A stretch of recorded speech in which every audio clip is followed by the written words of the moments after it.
Kia ora! Narito po ang aming mini vlog at pupunta tayo ngayon sa Putaruru Blue Spring.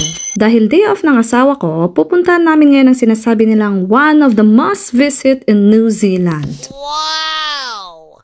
Matagal na nga naming balak puntahan ito pero dahil medyo malayo, nag-aalangan pa kami mag-asawa. Alas 8 pa lang ng umaga ay bihis na kami. Hindi naman masyadong halata na excited ako. Medyo makulimlim nga ang kalangitan nung nagsimula kaming bumiyahe. Pero sabi namin, madamdama, aginit detan.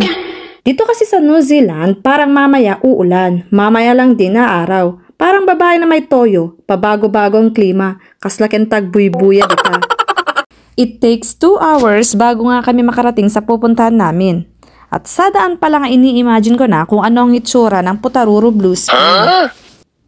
Marami kasi ang nagsasabi na maganda nga dito. Dahil di nga kami nagagahan, nasa kalagitnaan pa lang kami ng biyahe ay kumaradukod na ang aming tiyan.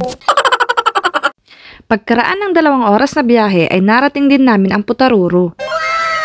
Mula sa parking lot ay may lalakarin ka pang 5 minuto bago makita ito. A few moments later. Finally, ang Putaruru Blue Spring.